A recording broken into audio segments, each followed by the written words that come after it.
Hey everyone, my name's Andrew Hess, and today we're going to keep building on this Power App. But first, before I get into that, so currently right now, while this video is releasing, I'm at the Microsoft 365 Community Conference, and I'm going to be learning everything I can about Copilot Studio, and I'm going to bring it back for you. And you may think, okay, what's the difference between Copilot and Copilot Studio? Well, there's a big difference. We can get into that later in other videos, but Copilot Studio is mainly just Power Virtual Agents with new generative AI features. All right, so let's get into it.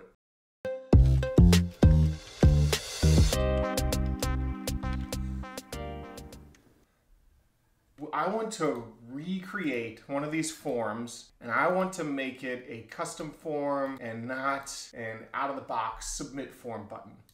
So when you do a custom form, there's things you need to think about now. So now you have to think about, okay, we're no longer going to be able to do submit form. So submit form is now broken. Now we have to do patch. So you have to be thinking about how we're going to do the patch statement. With a standard form, you can just submit easily. Then the error handling inside each of the data cards, which we're not going to use anymore. If you go back to the form, each of these were in a data card. So we're not going to use data cards anymore. And hidden in each of these data cards is actually, little error messages, ways to show error handling. So now you have to do all of that custom. So the learning curve here from doing submit form to patch is a lot larger. That's why I wanted to slowly kind of go into a custom form. Also, a major difference is when you're in edit and when you're in new form and when you're viewing, this is all handled by the out-of-the-box form properties. Now, in our custom form, we have to do that ourselves. And to do that ourselves, normally I do this with a variable. And so since this variable is on multiple screens, I sometimes use a global variable. So there's two main types of variables in Power Apps. There's a global variable and a context variable. I'm just going to use the global variable because it's easier.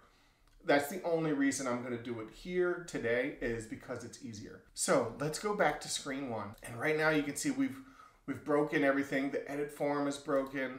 Our new form is broken. But here, instead of new form, I'm going to create a variable. I'm just going to say set variable inspection form as new. And so all I'm doing is I'm setting a variable to the text as new when I click on there. When I click on the pencil tool, instead of edit form, I'm just going to copy this. I'm going to say set variable inspection form as edit. Okay, so all I'm doing is I'm making a text variable. So let's go to our page, right? So we have nothing here. Let's insert our variable into a text label, just so we know what's going on. That is variable inspection form. So you can see it's edit. If we go back and we click on new, it's new. So this is something very important that you want to do. And if you really wanted to, you could do a view variable. So all of this was handled before by itself by the out-of-the-box form. This is something that we have to handle now. And so I usually do that in a text variable. There's other ways. Maybe you want to do a Boolean. But this is how I do it. Okay, so we've done our variable. Now let's start creating our fields back. So I'm going to insert, and I'm going to go very slow. I'm going to try and go slow so everyone can keep up. But I'm going to turn on modern just because I feel like turning on modern. We can discuss reasons why to do modern, why not. But the main reason right now is because I like the way it looks. All right, so I'm going to start off with, let's do insert text. This is just a label, and this is going to say observation.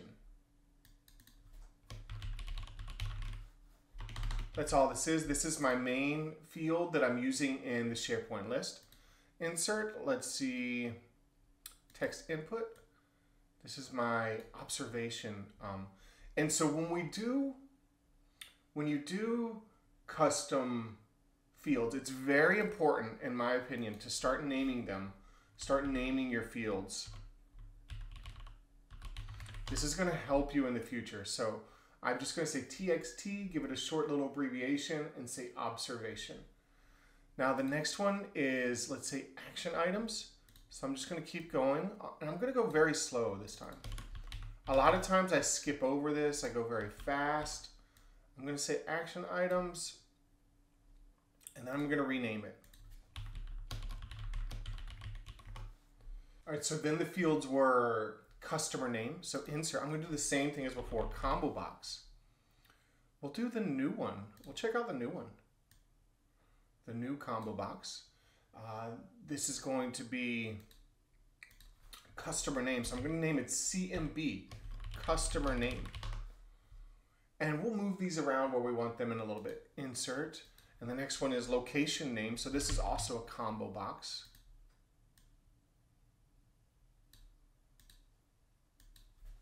CMB, location. Okay, so next we want category. And this was a drop down. So drop down. And I wanted to name each of these too. So let's see, observation. And this is going to be customer name.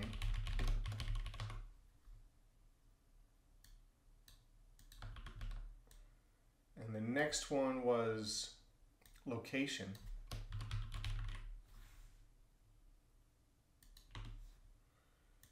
And now we're doing the drop downs. And the first drop down is category.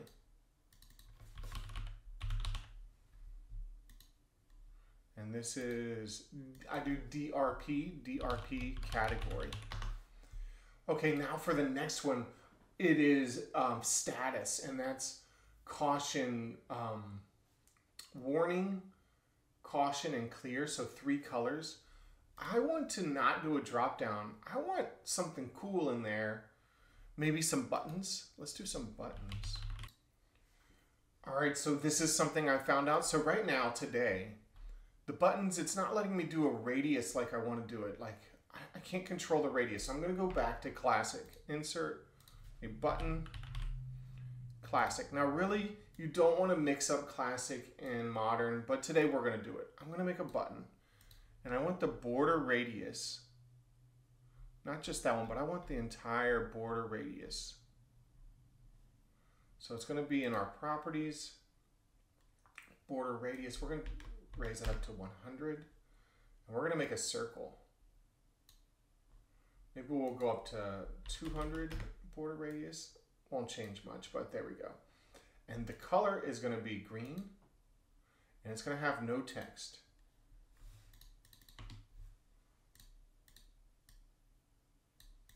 Right, and then I'm going to do that, I'm going to do a yellow one.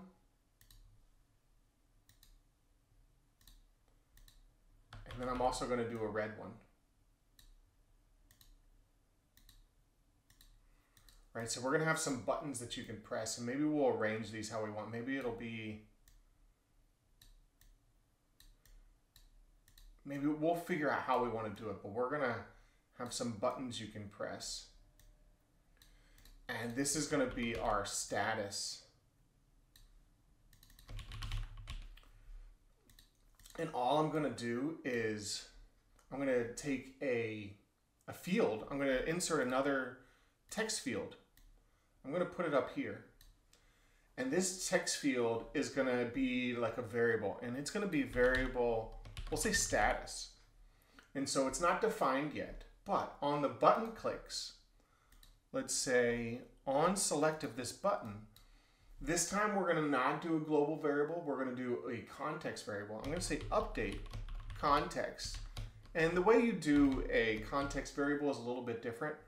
And so this is variable status. And we're just going to say, what was it, clear? So now when we click on this button, it changes our text to clear.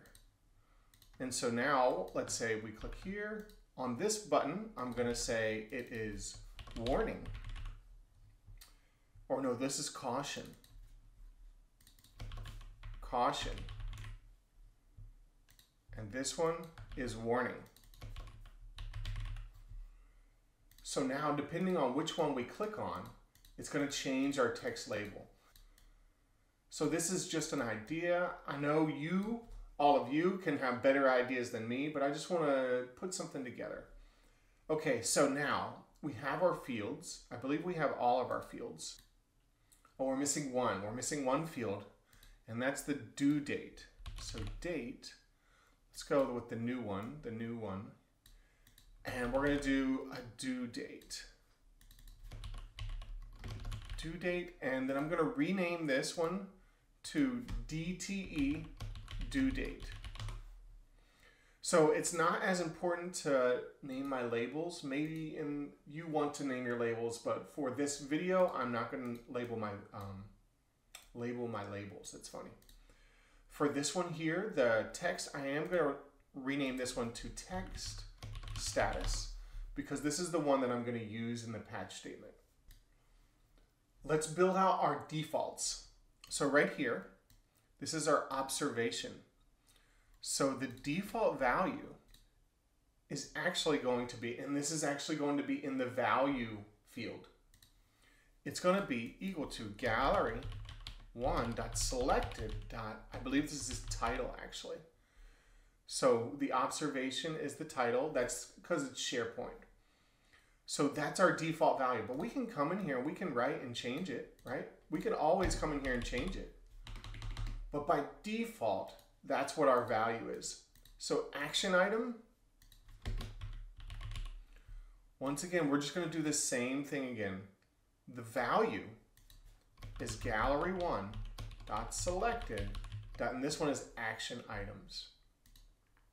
So let's take a look. If we go back, this is my gallery 1. This is where it's pulling the data from. So this gallery is connected to our data source. You see, it's connected to data source inspections. And when we click on one, we're selecting that row and all the data associated with that row. So when I select on one and I go to it, it populates whatever we selected. So if we go to walls are damaged, walls were damaged. So now we've populated that with our default values. Now, before we get too far, okay, we did the default. What happens when we do new? It's still populating, but what's special is we have this variable up here. We have this new variable. So now I'm going to go to the value and I'm going to say if variable inspection form equals new, then it's blank. Else it's equal to gallery1.selected. So now look, it's blank. Then let's click on one. Flooring was damaged. Back, new inspection, it's blank. So now we have our new form, and we've built that new form based on this variable. So if it's new, then it's blank. Else, the default value is the one we have selected. Okay? So we're going to build that into our action items too. So if the variable inspection form is equal to new, then it's blank, else it's equal to gallery1.selected.actionItems. So now that one has a blank too if we're in new. So I'm going to go back to edit because I want to see it fill in. All right, so category. Now category, this is our drop down. This was our drop down that we manually had before. So for here, I'm just going to say, and I forget exactly what they were, but they were apartment, house, public building, and maybe we'll put in there item. I don't remember what exactly was in there, but item. So now we have a few different options in here. Apartment, house, public building. Now we're going to build in our default. Okay, so this is mainly just for modern, and I'm going to cover modern right now. Category. The default selected items is our squiggly, the value. So it's because it's a drop down, it's the value. The value of what? Of the gallery1.selected.category. All right, so now we have our house, and let's go back. Let's make sure it fills in. So if we go to this one, it should be apartment. So that one's now apartment. If we do public building, it's now public building. All right, so now we have to do our new value. Now, if it's new, the variable inspection form is equal to new, then it's blank, else it's our value. We may need to turn that into a record. So actually the record value, which is what our squiggly brackets does, the record value, and maybe we typed in too many, is blank record. So let's go back on new inspection. You see it's blank. If I click on this one, it should be house.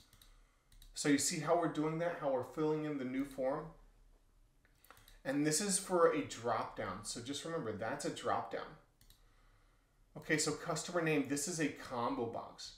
And the combo box is fed off of a data source of items. And this one is our customer tenant. Actually, it's our collection. We created a collection customers. So in our previous video, we created a collection. So if you want to watch that, go ahead. I can't go over it again. We'll run out of time. So we created a collection.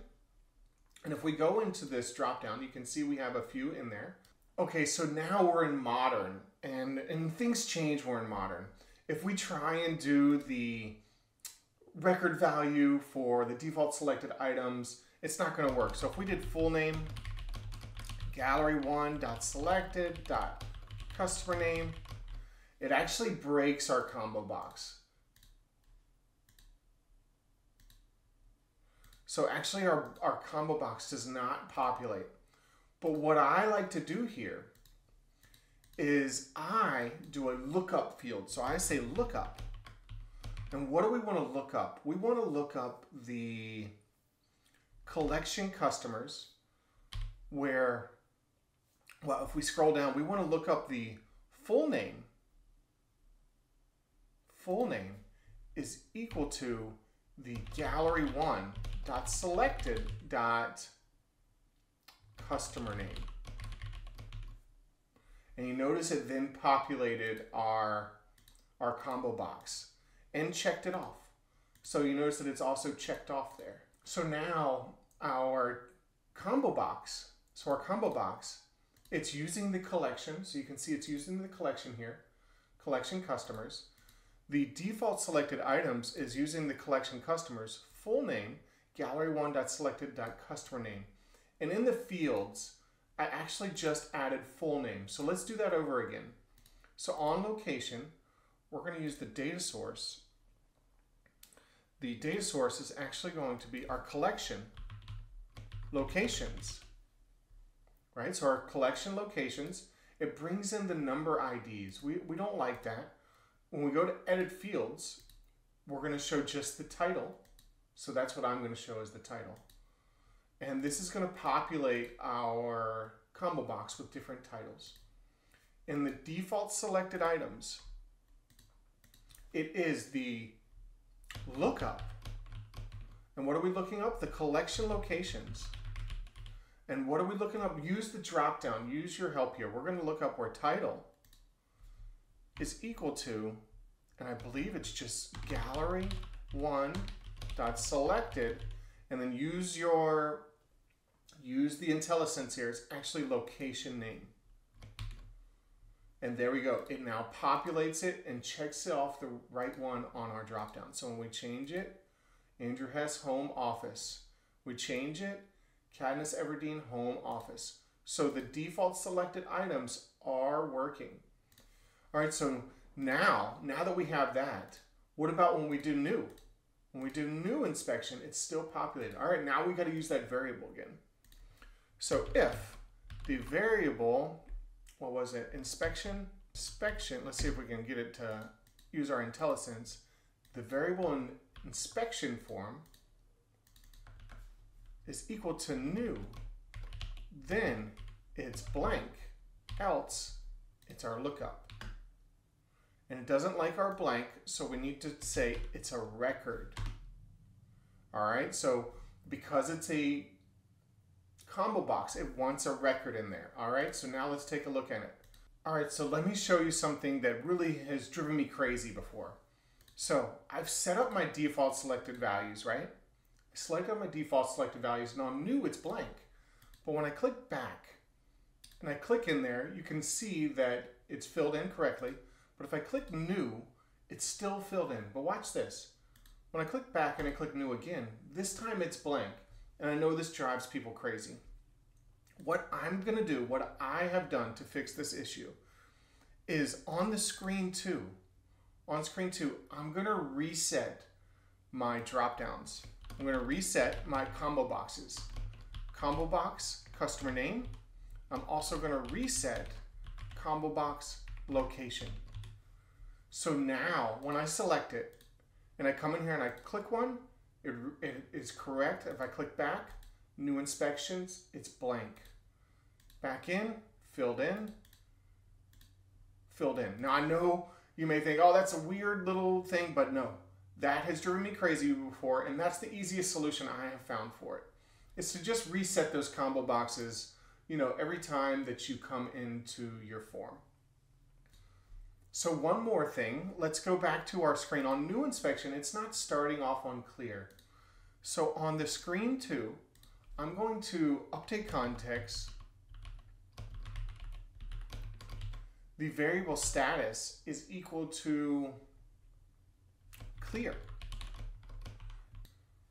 So for my status column, and this is only because this is the way I'm doing it, is I'm going to say if, here, we'll just, we'll open this up, and we're going to format text.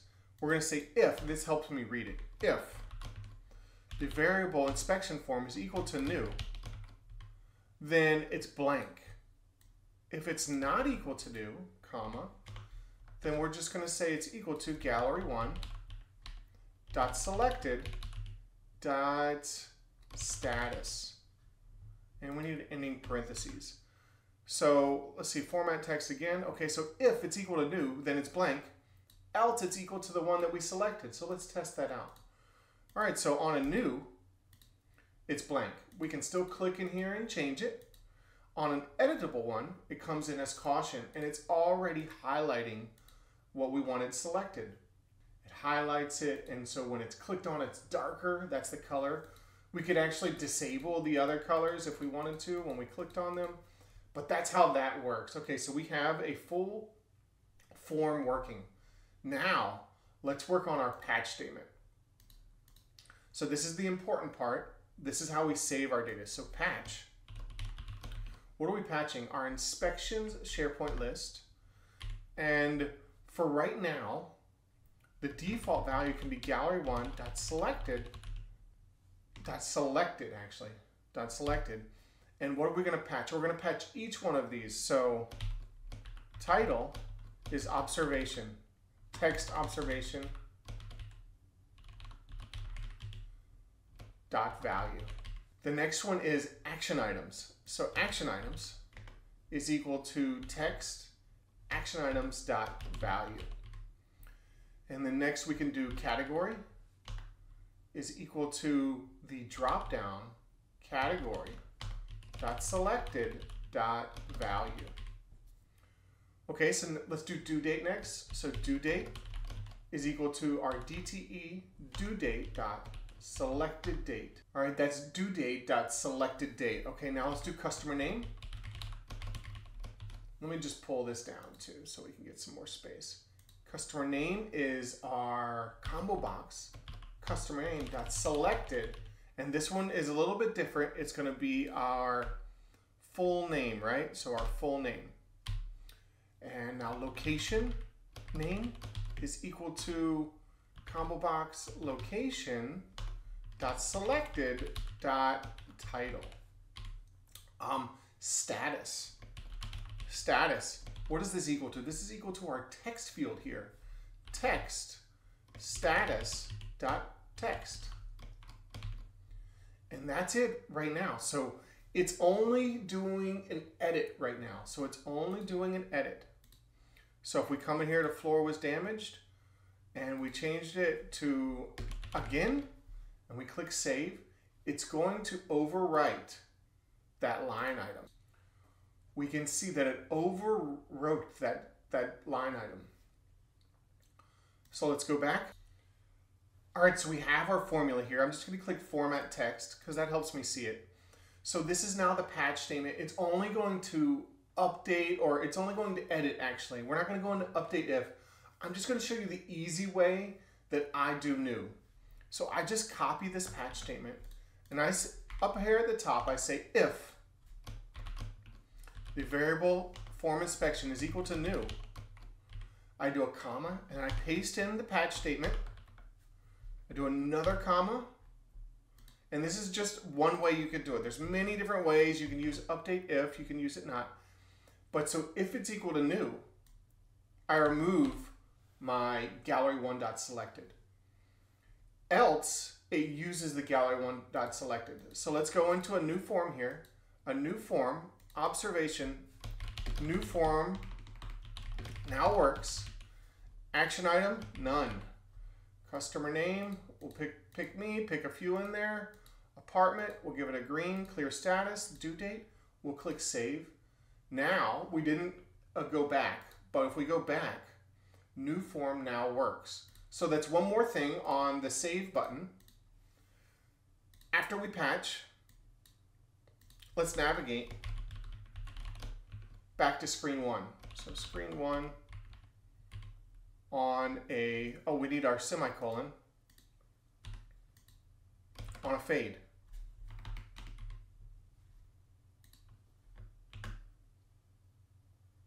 There we go. Hopefully my error will go away. There we go. So the error has gone away. And so that's what I'm going to leave you at for today. So you can rearrange your form, you can make it beautiful, but now we've converted a out-of-the-box form, bulky, classic, to a new form. And we did some cool little things. We used some button clicks here. We did combo boxes. We did drop-downs. We did dates. If you wanted to do other things like Boolean values, checkbox values, we can go into that later on. So thank you all for watching. My name is Andrew Hess. If this is helpful, please like and subscribe, and I'll see you next time.